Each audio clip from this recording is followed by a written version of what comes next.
Hebron vision TV நேயர்கள் அனைவருக்கும் இயேசு கிறிஸ்துவின் இனிய நாமத்தில் என் அன்பின் வாழ்த்துக்கள். ஆலிவ் டிவைன் ஹீலிங் மினிஸ்ட்ரீஸ் வழங்கும் புத்துயிர் நிகழ்ச்சிக்கு உங்களை அன்புடன் அழைக்கின்றேன்.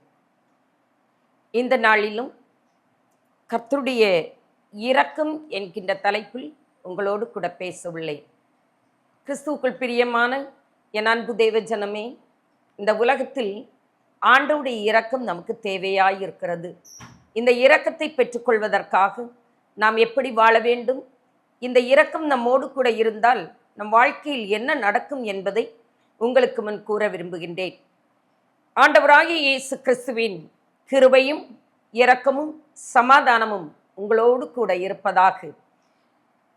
நாம் இந்த தலைப்பிற்கு ஆதாரமாய் லூக்கா சுவிசேஷம் 1ஆம் அதிகாரம் அதனுடைய 50வது வசனம், அவருடைய இரக்கம் அவருக்கு பயந்திருக்கிறவர்களுக்கு தலைமுறை தலைமுறைக்கும் உள்ளது. இந்த வசனத்தை லூக்கா சுவிசேஷத்தில் நாம் பார்க்கின்றோம். இது யார் கூறியது என்றால், இயேசு கிறிஸ்துவின் தாயாகிய மரியாள். இயேசு கிறிஸ்துவின் தாயாகிய மரியாளை பார்த்து தேவதூதன் சொல்லிய ஒரு வார்த்தை 28ஆம் வசனத்தில், கிருபை பெற்றவளே வாழ்க, ஸ்திரீகளுக்குள்ளே நீ ஆசீர்வதிக்கப்பட்டவள். சாதாரணமாக இருந்த இந்த மரியாள், தேவதூதன் அந்த வீட்டில் வந்து கிருபை பெற்றவளே வாழ்க்கை என்று சொன்னபோது அவளுடைய வாழ்க்கை எப்படி இருந்திருக்கும், அவளுடைய மனம் எப்படி குதூகலித்திருக்கும், இது என்ன ஆச்சரியம் என்று அவள் நினைத்திருக்கலாம். இதுவரைக்கும் இப்படிப்பட்டதான ஒரு நிலைமை அவள் வாழ்க்கையில் இல்லை. என்னை கேட்கின்ற அன்பு தேவஜனமே, நாம் ஆண்டவருக்கு பிரியமாய் வாழ்கின்ற போது கர்த்தருக்கு பயப்படுகிற மரியாளைப் போல ஆண்டவருக்கு பயந்து கர்த்தருக்கு நாம் காத்திருக்கின்ற போது ஆண்டவருடைய சத்தம் கேட்கும் நாள் ஒன்று வரும். ஆண்டவர் நம்மை கிருபை பெற்றவர்களாக, இரக்கம் பெற்றவர்களாக உலகத்துக்கு வெளிப்படுத்தக்கூடிய ஒரு நாள் அதிசீக்கிரமாய் இருக்கும். ஆண்டவரை, எனக்கும் இரக்கம் இல்லையா, என் வாழ்க்கையிலே ஆண்டவர் இரக்கத்தை காண்பிக்கவில்லையே என்று நினைக்கின்ற அன்பு ஆத்துமாவே, இந்த மரியாளை நினைத்து பாருங்கள். இவள் ஒரு சாதாரணமான குடும்பத்தில் உள்ளவள். கர்த்தருடைய கிருபை ஏற்ற நேரத்தில் அவளுக்கு வெளிப்பட்டது. ஆண்டவருடைய இரக்கத்தை பெற்றபோதுதான் அவளால் கிரகிக்க முடியாத அதிசயமான செயல் அவளுடைய வாழ்க்கையிலே நேரிட்ட போது, ஆச்சரியமான காரியத்தை அவள் கேள்விப்பட்ட போது, ஒரு பக்கத்தில் அவள் பலரும் நிந்திக்கக்கூடிய நிலை போல் இருந்தாலும் ஆண்டவருடைய வார்த்தை மாறாதது. அந்த நிந்தனைகளை ஆச்சரியமாய் மாற்றும் வல்லமைதான் கிரியை செய்திருக்கிறது என்பதை அறிந்த மரியாள் கர்த்தருக்குள் குதூகலித்து எலிசபெத்தின் வீட்டில் சென்று இந்த பாடலை பாடுகிறாள். வல்லமையுடையவர் மகிமையானவைகளை எனக்கு செய்தார் என்று சொல்லி, இதோ நான் ஆண்டவருக்கு அடிமை என்று தன்னை ஒப்புக் கொடுத்தவளாய் ஆண்டவர் செய்த நன்மைகளை எண்ணி, அவருடைய இரக்கத்தை எண்ணி அவள் சொல்லிய பாடிய பாடல்தான், அவருடைய இரக்கம் அவருக்கு பயந்திருக்கிறவர்களுக்கு தலைமுறை தலைமுறைக்கும் உள்ளது என்று பாடினாள். கிறிஸ்துவுக்குள் பிரியமான அன்பு தேவஜனமே, நாம் ஆண்டவருக்கு பயந்து நடப்போம் என்றால் அவருடைய இரக்கம் நமக்கு மட்டுமல்ல, நம்முடைய சந்ததிக்கும் உண்டு. இன்றைக்கு நம்முடைய தலைமுறைகளை நினைத்து நாம் வருந்துகின்றோம். வருந்த வேண்டிய தேவை இல்லை. அவர்களை திருத்த முடியவில்லை, அவர்களுடைய எதிர்காலம் எப்படி இருக்குமோ என்று ஏங்குகின்ற அன்பு பெற்றோரே, நாம் நம்முடைய வாழ்க்கையை மாற்றிக்கொள்கின்ற போது, நாம் ஆண்டவருக்கு பயந்து நடக்கின்ற போது, அவருடைய இரக்கம் நம்மீது மட்டுமல்ல, அது நம்முடைய தலைமுறைக்கு உள்ளதாய் இருக்கிறது. கர்த்தருடைய கிருபையோ அவருக்கு பயந்தவர்கள் மேலும், அவருடைய நீதி அவர்கள் பிள்ளைகளுடைய பிள்ளைகள் மேலும் என்றென்றைக்கும் உள்ளது என்று பக்தன் தாவீது சொல்லுகின்றார். இதை தங்களுடைய வாழ்க்கையிலே அனுபவித்தவர்கள் சொல்லுகின்றதை நினைக்கின்ற போது, இன்னைக்கு அநேகர் கர்த்தருடைய இரக்கத்தை பெற்றுக்கொள்ள வேண்டும் என்று நினைக்கின்ற அன்பு தேவஜனமே, நாம் நம்மை கர்த்தருக்கு ஒப்புக் கொடுத்து ஆண்டவருக்கு பயந்து நடப்போம் என்றால், அவருடைய இரக்கத்துக்கு நாம் காத்திருப்போம் என்றால், அந்த இரக்கம் நம்மை வந்து சேரும். அது நமக்கு மட்டுமல்ல, நம் சந்ததிகளையும் சேருகின்றதாய் இருக்கிறது. இது எதுவரைக்கும் அந்த இரக்கத்திற்கு முடிவே இல்லை என்று புலம்பலின் புஸ்தகம் 3ஆம் அதிகாரம் 22ஆம் சொல்லுகிறது. நாம் நிர்மூலமாகாதிருக்கிறது அவருடைய சுத்த கிருபை. அவருடைய இரக்கங்களுக்கு முடிவே கிடையாது. There is no end. It's infinity. அது போய்கொண்டே இருக்கும். இன்றைக்கு மட்டுமா நமக்கு இரக்கம் இல்லை. அதைத்தான் அடுத்த வசனத்தில் புலம்பல் 3:23 சொல்லப்பட்டிருக்கிறது. அவருடைய கிருபைகள் காலைதோறும் புதியவைகளாயிருக்கிறது. கர்த்தருடைய கிருபை ஒவ்வொரு நாளும் புதியவைகளாயிருக்கிறது. நம்முடைய வாழ்க்கையின் முடிவு வரைக்கும் ஆண்டவருடைய இரக்கம் இருந்து கொண்டே இருக்கும். யாருக்கு? கர்த்தருக்கு பயப்படுகிறவர்களுக்கு, யாருக்கு? கர்த்தருக்கு காத்திருக்கிறவர்களுக்கு கர்த்தருடைய கிருபை என்றென்றைக்கும் நீடித்ததாய் நிலை நின்று கொண்டிருக்கும். என்னை கேட்கின்ற அன்பு தேவ பிள்ளைகளே, இந்த இரக்கத்திற்காக நாமும் கெஞ்ச வேண்டும். சங்கீதக்காரனாகிய தாவீது அதைத்தான் ஆண்டவரிடத்தில் கேட்டார். சங்கீதம் 57:1 எனக்கு இரங்கும் தேவனே, எனக்கு இரங்கும். விக்கிரங்கள் என் ஆத்துமா அண்டிக் கொள்ளுகிறது, உம்மை என் ஆத்துமா அண்டிக் கொள்ளுகிறது. விக்கிரங்கள் கடந்து போக மட்டும் உமது செட்டைகளின் நிழலிலே வந்து அடைவேன். எனக்கு இரங்கும் தேவனே, எனக்கு இரங்கும். நீர் எனக்காக யாவையும் செய்து முடிக்கிறவர் என்று எனக்கு தெரியும். நான் பல ஆபத்துகளிலே மாட்டியிருக்கிறேன், பல சிக்குகள் இருக்கிறது, பல வேதனைகள் இருக்கிறது. இந்த மத்தியிலேயும் இந்த நேரத்திலேயும் உமது செட்டைகளின் நிழலிலே தான் வருகிறேன் அப்பா. நான் வேறு எங்குமே போக முடியாது. உம்முடைய இரக்கம்தான் எனக்கு வேண்டும். இதைத்தான் நாமும் பின்பற்ற வேண்டும். நம்முடைய வாழ்க்கையில் நெருக்கடியான சூழலாய் இருக்கலாம், வேதனைகள் இருக்கலாம், கண்ணீர்கள் கஷ்டங்கள் இருக்கலாம், நம்ம எதிர்பார்த்த காரியங்கள் நிறைவேறாமல் இருக்கலாம். அந்த நேரத்திலே ஆண்டவரை நோக்கித்தான் நம்முடைய கண்கள் இருக்க வேண்டுமே தவிர உலகத்தை பார்த்து அல்ல. கர்த்தருடைய இரக்கத்திற்காக, நம்மை உண்டாக்குனவரின் இரக்கத்திற்காக நாம் கெஞ்சுவோம் என்றால், காத்திருப்போம் என்றால், அவருக்கு பயந்து நடப்போம் என்றால் அந்த இரக்கம் மிகவும் பெரிதாயிருக்கும். புலம்பல் 3:23 கடைசி வசனம் அதை தான் சொல்லுகிறது. உமது உண்மை பெரிதாயிருக்கிறது, கிருபை விலகுவதில்லை. என் கிருபை உன்னை விட்டு விலகுவதில்லை, என் சமாதானத்தின் உடன்படிக்கை நிலைவருவதில்லை என்று சொன்னால் அந்த வாக்கு தத்தம் நீங்கி போகாது. ஆண்டவர் கூறிய வார்த்தை உண்மையுள்ளதாயிருக்கிறது. அது எல்லா அங்கீகரிப்புக்கும் பாத்திரமாயிருக்கிறது.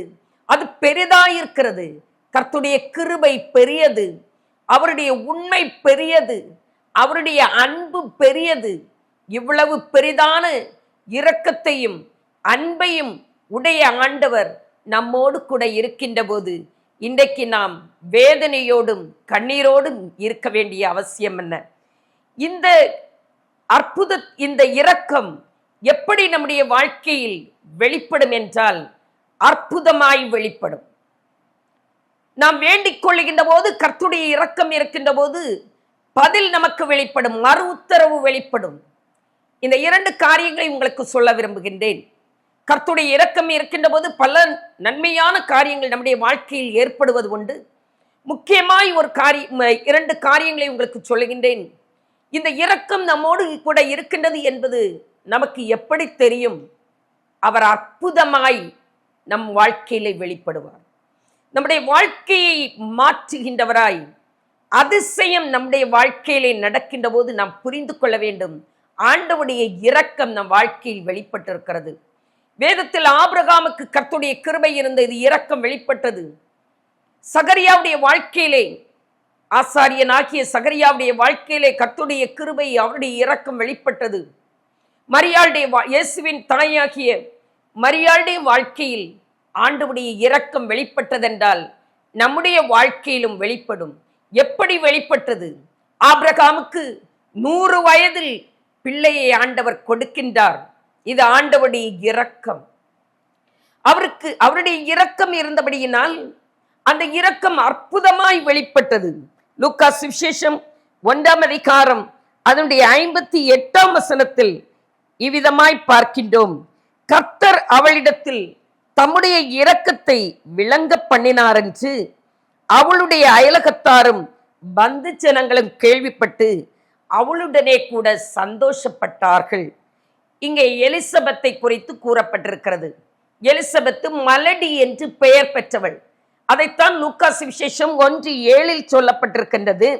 எலிசபெத்து மலடியாய் இருந்தபடியினால் அவர்களுக்கு பிள்ளை இல்லாது இருந்தது.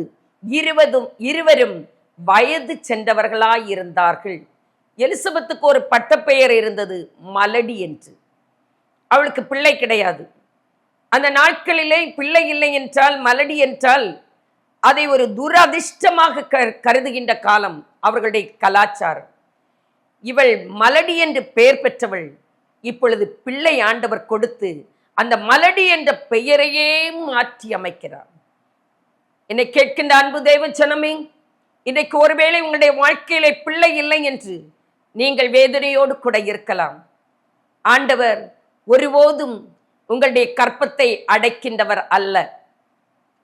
அவரால் கூடாதது இந்த உலகத்தில் ஒன்றுமே இல்லை. இதற்கு சாட்சிகள் தான் ஆபிரகாம், சாராள், சகரியா, எலிசபெத்து, இவர்களெல்லாம் இதற்கு சாட்சிகளாய் இருக்கின்றார்கள். அன்னாள் இதற்கு சாட்சியாய் இருக்கின்றாள். ஆண்டவருடைய அற்புதம் மலடி எண்ணப்பட்டவளை பிள்ளை பெற்றவள் என்கின்ற ஒரு ஸ்தானத்திற்கு மாற்றுகிறது. இன்றைக்கு இந்த உலகத்திலே நமக்கு கொடுக்கின்றதான பட்டங்கள் விசாரிப்பற்றவள் என்றிருந்தால், தள்ளுண்டவளை என்றிருந்தால், ஏற்றுக்கொள்ளப்படுகிறவளாய் மாற்றுகிறது தான் தேவனுடைய வல்லமையாய் இருக்கிறது.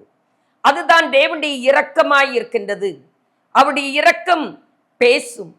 நம்மோடு கூட அவருடைய இரக்கம் இருக்கும் என்றால் முடியாததை முடியும் என்று மாற்றும். அடைக்கப்பட்ட வாசலை திறக்க செய்யும். நோய் என்கிறதை இல்லை என்கின்றதை ஆம் உண்டு என்று மாற்றுகிறதற்கு வல்லமை உள்ளது. அதுதான் அவருடைய இரக்கம். இந்த உலகத்தில் நாம் கர்த்தருக்கு பயந்து நடப்போம் என்றால், கர்த்தருக்கு பயப்படுகிற பயம் என்பது அவரை பார்த்து பயந்து ஓடுவதல்ல, அவர் நம்மை தண்டிப்பார் என்று அல்ல. பயபக்தியுடன் கூடிய கீழ்ப்படிதல், நம்பிக்கை இருக்குமென்றால், தீமையை வெறுக்கின்ற ஒரு குணம் நமக்கு இருக்குமென்றால், தீமையை வெறுப்பதே கர்த்தருக்கு பயப்படுகின்ற பயம், பயபக்தி. அந்த பயபக்தி, கீழ்ப்படிதல், நம்பிக்கை இணைந்ததுதான் கர்த்தருக்கு பயப்படுகிற பயம். இந்த பயம் இருக்கிறவர்களை கர்த்தர் ஒருபோதும் தள்ளுவதில்லை. இந்த எலிசபெத்து பிள்ளை இல்லை என்றாலும் கடைசி வரைக்கும் அவள் உண்மையுள்ளவளாய், நீதியாய், கர்த்தருடைய கற்பனைகளின்படி நடந்தவள் என்று லூக்கா 1:6 சொல்லுகின்றது. அவர்கள் இருவரும் கர்த்தரிட்ட சகல கற்பனைகளின்படியேயும் நியமங்களின்படியேயும் குற்றமற்றவர்களாய் நடந்து தேவனுக்கு முன்பாக நீதியுள்ளவர்களாயிருந்தார்கள். இவ்வளவு நீதியுள்ள ஜனங்களுக்கே ஒரு பெரிய உபத்திரவம், வேதனையினூடே தங்களுடைய வாழ்நாட்களை கடத்துகிறார்கள். ஆனால் முடிவில் ஏற்பட்டதோ பெரிய ஆச்சரியமான சம்பவம். அதைத்தான் லூக்கா 1:58 சொல்லப்பட்டிருக்கிறது. கர்த்தர் அவளிடத்தில் தம்முடைய இரக்கத்தை விளங்க பண்ணினார் என்று. அது என்ன இரக்கம் விளங்க பண்ணினார்? அவள் பிள்ளை பெற்ற போது, முந்தின வசனத்திலே எலிசபெத்து ஒரு புத்திரனை பெற்றாள் என்று வேதம் சொல்லுகிறது. அந்த புத்திரனை பெற்ற போது அயலகத்தார், பந்து ஜனங்கள் எல்லாரும் கடந்து வந்து சொல்லுகிறார்கள், கர்த்தர் அவளிடத்தில் தம்முடைய இரக்கத்தை வெளிப்படுத்தினார். பிள்ளை கொடுத்தார் என்று சொல்லவில்லை, கர்த்தர் அவளிடத்தில் தம்முடைய இரக்கத்தை வெளிப்படுத்தினார் என்று சொல்லப்பட்டிருக்கிறது. கிறிஸ்துவுக்குள் பிரியமான அன்பு தேவ பிள்ளைகளை, ஆண்டவருடைய இரக்கம், நம் ஆண்டவரை நோக்கி, ஆண்டவரே எனக்கு இரங்கும் என்று நம்முடைய இக்கட்டு நாட்களிலே, வேதனையின் நாட்களிலே கர்த்தரை நோக்கி கூப்பிடுவோம் என்றால், அவருடைய இரக்கம் நம்முடைய வாழ்க்கையில எந்த காரியத்துக்காக இயங்குகின்றோமோ அந்த காரியத்தில் அற்புதமும் அதிசயமாய் நம் வாழ்க்கையில் விளங்கும். அப்போது அவருடைய இரக்கம் வெளிப்பட்டது என்பதை ஜனங்கள் அறிந்து கொள்வார்கள், நாம் அறிந்து கொள்ள முடியும். இந்த நாளிலேயும் நாம் நம்முடைய வாழ்க்கையை அவருக்கு ஒப்புக் கொடுப்போமாக. ஆண்டவருக்கு பயந்து நடக்க நாம் தீர்மானிக்கின்ற போது அந்த இரக்கம் வெளிப்பட்டு நம்முடைய வெட்கத்தை, நம்முடைய நிந்தையை நம்மை விட்டு மாற்றி போடும். அதைத்தான் மரியாள் சொல்லுகிறாள், நிந்தையை மாற்றினார் என்று. 24ஆம் வசனத்திலே, ஜனங்களுக்குள்ளே எனக்கு உண்டாயிருந்த நிந்தையை நீக்கும்படியாக கர்த்தர் இந்த நாட்களில் என்மேல் கடாட்சம் வைத்து என்று சொல்லுகிறார். இரக்கம் எலிசபெத்துடைய வாழ்க்கையில் ஆண்டவருடைய இரக்கம் வந்தபோது அவளுடைய நிந்தை அவளை விட்டு நீங்கிற்று. இன்றைக்கு நிந்தைகள் நம்முடைய வாழ்க்கையில் இருந்தால் ஆண்டவருடைய இரக்கத்திற்காக கெஞ்சுங்கள். கர்த்தருடைய இரக்கம் நம்முடைய வாழ்க்கையில் இருக்கின்ற போது நம்மை சுற்றி இருக்கிற நிந்தைகள், அவமானங்கள், கெட்ட பெயர்கள், தீய காரியங்கள் நம்மை விட்டு முற்றிலும் அகன்று போய் மகிழ்ச்சியான பாதையிலே நாம் வேண்டிக் கொள்ளுகிறதற்கும் விரும்புகிறதற்கும் அதிகமானதை நமக்கு செய்கிறதற்கு வல்லமை மிகுந்ததுதான் கர்த்தருடைய இரக்கமாயிருக்கிறது. வல்லமையுடையவர் மகிமையானவைகளை செய்கிறதற்கு கர்த்தருடைய இரக்கம் நமக்கு தேவையாயிருக்கிறது. அந்த இரக்கம் மரியாளுடைய வாழ்க்கையில் பிரதிபலித்தது. அந்த இரக்கம் சகரியா ஆசாரியனுடைய வாழ்க்கையிலே, எலிசபெத்துடைய வாழ்க்கையிலே பிரதிபலித்தது. அந்த இரக்கம் இந்த நாட்களில் உங்களுக்கும் எனக்கும் தேவையாயிருக்கிறது. என்னை கேட்கின்ற அன்பு தேவஜனமே, அந்த இரக்கத்திற்காக நாம் அன்றாட வேண்டும். அன்றாடம் வேதனையோடு நாம் துக்கத்தோடும் இருப்பதல்ல. ஆண்டவரே நீர் இறங்கும் என்று கெஞ்சுகின்ற போது தாவீதுக்கு இறங்கின தேவன் நமக்கும் அவர் இறங்க வல்லவராய் இருக்கிறார். இரண்டாவதாக, கர்த்தருடைய இரக்கம் மறு உத்தரவை கொண்டு வரக்கூடியதாய் இருக்கிறது. ஏசாயா தீர்க்கதரிசியின் புஸ்தகம் 30ஆம் அதிகாரம் 18ஆம் வசனம் சொல்லுகிறது, ஆனாலும் அவர்களுக்கு இரக்கம் செய்யும்படி கர்த்தர் காத்திருப்பார். ஆனாலும் அவர்களுக்கு இரக்கம் செய்யும்படி கர்த்தர் காத்திருப்பார். உங்கள் மேல் மனதுருகும்படி எழுந்திருப்பார். கர்த்தர் நீதி செய்கிற தேவன். அவருக்கு காத்திருக்கிற அனைவரும் பாக்கியவான்கள் என்று சொல்லப்பட்டிருக்கிறது. ஆண்டவர் நமக்கு இறங்கும்படியே காத்திருக்கிறார். என்றைக்கு என் மகளுக்கு இரக்கம் செய்யலாம், அதற்குரிய தருணம் எப்போது வரும், நான் இறங்க வேண்டும் என்று அவர் காத்திருக்கின்றவராயிருக்கிறார். மட்டுமல்ல, நம்மேல் மனதுருகும்படியாய் அவர் எழுந்திருந்து கிரியை செய்கிறவராயிருக்கிறார். இன்றைக்கு நான் நம்பிக்கையோடு கூட இருப்போமாக. எந்த காரியத்திலே தோல்வி இருக்கும் என்றாலும் ஆண்டவர் எனக்கும் இறங்குவார். அந்த தகுந்த நேரம் வருகின்ற போது அவருடைய இரக்கத்தை எலிசபெத்தின் வாழ்க்கையிலே வெளிப்படுத்தின தேவன் என்னுடைய வாழ்க்கையிலும் வெளிப்படுத்துவார். அந்த இரக்கம் அதிசயமாய் வெளிப்படும் என்கின்ற நம்பிக்கையோடு அமர்ந்திருங்கள். இரண்டாவதாக, நாம் கேட்டதன்படியே கர்த்தருடைய இரக்கம் மறு உத்தரவை கொண்டு வரக்கூடியதாய் இருக்கின்றது. ஏசாயா தீர்க்கதரிசியின் புஸ்தகம் 30ஆம் அதிகாரம் அதனுடைய 19ஆம் வசனத்தின் கடைசி பாகத்தில் சொல்லப்பட்டிருக்கிறது, இனி நீ அழுது கொண்டிராய், உன் கூப்பிடுதலின் சத்தத்துக்கு அவர் உருக்கமாய் இறங்கி அதை கேட்ட உடனே உனக்கு மறு உத்தரவு அருளுவார். நீ அழுது கொண்டிருக்க வேண்டிய தேவையில்லை. இந்த நாளிலே நாம் அழுது கொண்டிருக்கின்றோமா? ஆண்டவர் நமக்கு வாக்கு கொடுக்கின்றார், இனி நீ அழுது கொண்டிராய். ஏனென்றால் அவர் இரக்கம் செய்யும்படியாய் அவர் எழுந்து விட்டார். அவர் இரக்கம் செய்யும்படியாய் அவர் காத்திருந்த தேவன் எழுந்து விட்டார். எனவே இனி நாம் அழுது கொண்டிருக்க வேண்டிய தேவையில்லை. நம்முடைய கூப்பிடுதலின் சத்தத்திற்கு அவர் உருக்கமாய் இறங்கி அவர் மறு உத்தரவு கொடுப்பார் என்று வேதம் சொல்லுகிறது. கிறிஸ்துவுக்குள் பிரியமானவர்களே, எனக்கு மறு உத்தரவு கிடைக்கவில்லை. பகலிலே கூப்பிடுகிறேன், பதில் இல்லை. இரவிலே கூப்பிடுகிறேன், பதில் இல்லை. ஆண்டவர் தம்முடைய உருக்கமான இரக்கத்தை அடைத்து கொண்டாரோ என்று சொல்லி வேதனைப்பட்ட தாவீதை போல நம்முடைய வாழ்க்கையிலேயும் ஆண்டவருடைய இரக்கம் அடைந்து போயிற்றோ, தம்முடைய இரக்கத்தை அடைத்து கொண்டாரோ, என்னுடைய வாழ்க்கையில வெற்றி இல்லையே, என்றைக்கும் துன்பம் சூழ்கின்றதே என்று நினைக்கின்ற ஆத்துமாவே, இனி நீ அழுது கொண்டிராய். கர்த்தருடைய கரம் உன்னோடு இருக்கிறது. இத்தனை நாட்களும் நீ ஜெபித்தவனுடைய அந்தரங்க ஜெபத்திற்கு கர்த்தர் உனக்கு பதில் தரப்போகும் காலம் அதிசீக்கிரமாய் இந்த நாளாகவே இருக்கிறது. அதிசீக்கிரமாய் வரும். அதை இந்த நாளாகவே மாற்றுகிறதற்கு கர்த்தர் போதுமானவராய் இருக்கிறார். நீ அழுது கொண்டிருக்க வேண்டாம். அவர் உன்மேல் உருக்கமாய் இறங்கி உனக்கு மறு உத்தரவு கொடுப்பார் என்று வேதம் சொல்லுகின்றது. லூக்கா சுவிசேஷம் 1:13 சொல்லப்பட்டிருக்கிறது. அவர்கள் கூப்பிடுதலுக்கு எலிசபெத்தின் கூப்பிடுதல் வேண்டுதல் கேட்கப்பட்டது என்று வேதம் சொல்லுகின்றது. அவருடைய இரக்கம் இருந்தபடியினால் வேண்டுதல் கேட்கப்பட்டது. மார்க்கு சுவிசேஷம் 10:46 முதல் 52 வரை வாசிக்கின்ற போது, பர்திமேயு என்கிற குருடன், ஆண்டவரே தாவீதின் குமாரனே எனக்கு இரங்கும் என்று கூப்பிடுகின்றான். எத்தனையோ குருடர்கள் இருந்திருக்கலாம், எத்தனையோ பேர் தேவையோடு இருந்தார்கள். ஆனால் ஆண்டவருடைய இரக்கம் வேண்டும் என்று கேட்டதான அந்த பர்திமேயு குருடனை ஆண்டவர் ஒருபோதும் தடை பண்ணவில்லை. அவனுக்கு என்ன செய்ய வேண்டுமோ, ஆண்டவரே உனக்கு என்ன செய்ய வேண்டும் என்று கேட்டபோது, ஆண்டவரே நான் பார்வையடைய வேண்டும், அதை ஆண்டவர் கொடுக்கிறார். அவனுக்கு மறு உத்தரவு கொடுக்கிறார். அவன் கேட்டது சுகமடைய வேண்டும் என்று கேட்கவில்லை. தாவீதின் குமாரனே எனக்கு இரங்கும். இந்த நாளிலே உடைய சூழ்நிலைகள் எதுவாயிருப்பினும் ஆண்டவரை நோக்கி இரக்கத்திற்காக மன்றாடு. உம்முடைய கண்களில் எனக்கு தயை உண்டாக வேண்டும்.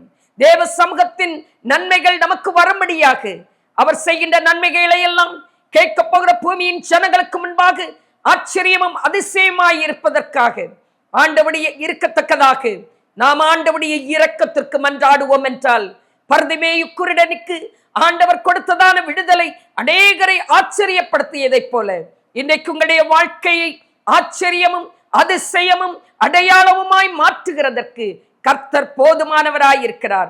தளர்ந்து போயிருக்கிற அன்பு தேவச்சனமே, பர்திமேயு குருடனை எல்லாரும் தடை பண்ணினார்கள். வாழ்க்கையிலே அநேக தடைகள் நீ ஆண்டவரிடத்தில் நெருங்க முடியாதபடி இருந்து கொண்டிருக்கலாம். இந்த தடைகளை எல்லாம் முறியடித்து விட்டு ஜெயத்தை தருகிற தேவன், என் ஏக்கத்தை அறிகிற தேவன், எனக்கு வெற்றியை கொடுக்கிறவர் தேவன், அவர் ஒருவர் என்னை காண்கின்றவராய் இருக்கின்றார். நான் அவருக்கு முன்பாக உண்மையாய் இருக்கிறேன், அவருக்காக காத்திருக்கிறேன், என்றைக்கும் இதுவல்ல என்னுடைய வாழ்க்கை என்று சொல்லி உன்னை நீ ஒப்பு கொடுத்து அவருடைய இரக்கத்திற்காக கெஞ்சி மன்றாடுகின்ற போது, பர்திமேயு குருடனுக்கு விடுதலை கொடுத்த தேவன் உன்னுடைய வாழ்க்கையிலையும் விடுதலை கொடுக்க போதுமானவராய் இருக்கிறார். உன்னுடைய தேவைகளை சந்திக்கிறதற்கு இயேசு போதுமானவராய் இருக்கிறார். லூக்கா சுவிசேஷம் 18:13-14 ஆகிய வசனங்களிலே பார்க்கின்ற போது, அங்கே 2 பேர் ஜெபிக்கின்றார்கள். பரிசேயனும் ஜெபிக்கின்றான், ஆயக்காரனும் ஜெபிக்கின்றான். பரிசேயன் தன்னை மிகைப்படுத்திக் கொண்டு பெருமையோடு தன்னை நீதிமானாக காட்டி ஜெபிக்கின்றான். அந்த ஜெபத்தை ஆண்டவர் கேட்கவில்லை.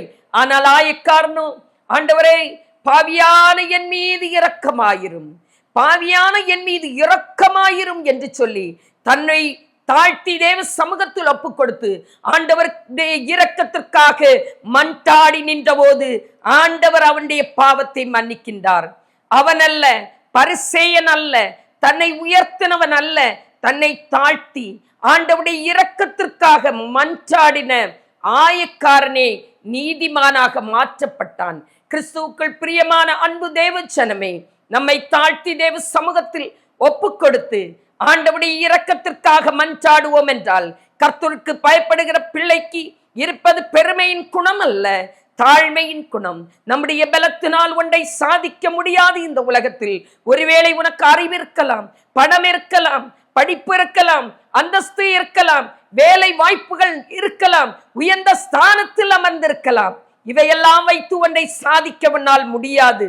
இந்த ஆயக்காரனை போல ஆண்டவரே என் மீது இரக்கமாயிரும், பாவியான என் மீது இரக்கமாயிரும் என்று சொல்லி கெஞ்சினதை போல உன் வாழ்க்கையில் நீ கெஞ்சுவாய் என்றால், எந்த காரியத்திலே உன்னுடைய ஆசீர்வாதம் தடைபட்டு இருக்கிறதோ அந்த தடைபட்டு இருக்கிற ஆசீர்வாதங்கள் இன்றைக்கு உனக்கு திறக்கப்படுகிறதாய் காணப்படும். உனக்கு முன்னே ஆண்டவர் திறந்த வாசலை வைக்கிறவராய் இருக்கிறார். அடைக்கப்பட்ட வாசலை திறக்கிறதற்கு அவர் போதுமானவராய் இருக்கிறார். கஷ்டங்கள் வறுமைகளில் இருந்தால் வானத்தின் பலகடிகளை திறந்து இடங்கொள்ளாமற் போக மட்டும் உன்னை ஆசீர்வதிக்கிறதற்கு கர்த்தர் போதுமானவராயிருக்கிறார். எனவே என் அன்பு தேவச்சனமே, தாவீது அழிவு நின்று தன்னை காப்பாற்றியதை போல சங்கீதம் 51:1 ஆண்டவரே எனக்கு இரங்கும் என்று கெஞ்சுகிறான். இந்த நாளிலே எந்த காரியத்திலே ஆண்டவருடைய இரக்கம் உனக்கு தேவையாயிருக்கிறது? தாவீது தன்னுடைய பாவத்தின் பிடியில் நின்று வெளியே வந்து ஆண்டவருடைய ஆசீர்வாதங்களை சுதந்தரிக்க வேண்டும் என்கின்ற ஆசை இருக்கின்றது. தான் தவறி போனான். நீ ஒருவேளை வாழ்க்கையிலே தவறி போயிருக்கலாம். ஆண்டவருக்கு முன்பாக தீமையான காரியத்தை செய்திருக்கலாம். அதனால் நீ அடி வாங்கினவனாய் சோதனைகளிலும் கண்ணியிலும் அகப்பட்டிருக்கலாம். இது நின்று மீண்டு வர முடியும். ஒன்று மாத்திரம், அவரிடத்தில் மன்னிப்பு கேட்டு இரக்கத்திற்காக கெஞ்ச வேண்டும். 1 வசனம் சொல்லுகிறது 51:1, தேவனே உமது கிருபையின்படி எனக்கு இறங்கும், உமது மிகுந்த இரக்கங்களின்படி என் மீறுதல்கள் நீங்க என்னை சுத்திகரியும். நம்முடைய பாவத்தை கழுவி சுத்திகரிக்கிறது அவருடைய இரக்கமாயிருக்கிறது. நமக்கு நன்மைகளை கொண்டு வருகிறது அவருடைய இரக்கமாயிருக்கிறது. எனவே இந்த நாளிலே ஒன்று நாம் அறிந்து கொள்வோம், நாம் ஆண்டவருக்கு பயந்து நடந்தால், கர்த்தருக்கு காத்திருந்தால், நிச்சயமாய் கர்த்தருடைய இரக்கம் அற்புதமும் அதிசயமுமாய் நம்முடைய வாழ்க்கையில் வெளிப்படும். கர்த்தருடைய இரக்கம் நமக்கு இதுவரையும் மறு உத்தரவு கிடைக்கவில்லை என்று நினைத்தால், அந்த இரக்கம் நமக்கு மறு உத்தரவை கொண்டு வருகிறதாயிருக்கும். எனவே நாம் நம்மில் தீர்மானித்துக் கொள்ள வேண்டியது, ஆண்டவருக்கு பயப்படுகிற பயத்தை எனக்கு தாரும் ஆண்டவரே. அதைத்தான் மரியாள் பாடுகிறாள். கர்த்தருடைய இரக்கம் எல்லாருக்கும் என்று சொல்லவில்லை, அவருக்கு பயந்தவர்களுக்கு தலைமுறை தலைமுறைக்கும் உள்ளது. அதை சங்கீதம் 103:11 சொல்லுகின்றது. பூமிக்கு வானம் எவ்வளவு உயரமாயிருக்கிறதோ அப்படியே கர்த்தருக்கு பயப்படுகிறவர்கள் மேலும் அவருடைய கிருபை அவ்வளவு பெரிதாயிருக்கிறது. ஹல்லேலூயா. என் ஆண்டவருடைய கரம் உங்களோடு கூட இருந்தால், பூமிக்கு வானம் எவ்வளவு உயரமாயிருக்கிறது, உன்னால் மெஷர் பண்ண முடியாது, அளவிட முடியாது. அளவிட முடியாத ஆசீர்வாதங்கள், நன்மைகளை உன் வாழ்க்கையில கொடுக்க இயேசு போதுமானவராயிருக்கிறார். அவருடைய கிருபை அவ்வளவு பெரிதாயிருக்கிறது. You cannot measure it. அது அளவுக்குரியது அல்ல. அளவிட முடியாத கிருபை உன்னை சூழ்ந்திருக்கிறதாயிருக்கும். ஆபத்து நாட்களிலே கர்த்தர் உன்னை தப்புவிக்கின்ற இரக்கமாயிருக்கும், கிருபையாயிருக்கும். உன் தேவைகளை சந்திக்கின்ற கிருபையாயிருக்கும். உன்னை சோதனைகள் கண்ணிகள் நின்று விடுவிக்கிற கிருபையாய் அந்த கிருபை உன்னை சூழ்ந்திருக்கும். உனக்கு விரோதமாய் எதிர்த்து நிற்கிறவர்கள் உன்னை தொடாதபடிக்கு அந்த கிருபை உன்னை சூழ்ந்திருக்கின்றதாயிருக்கும்.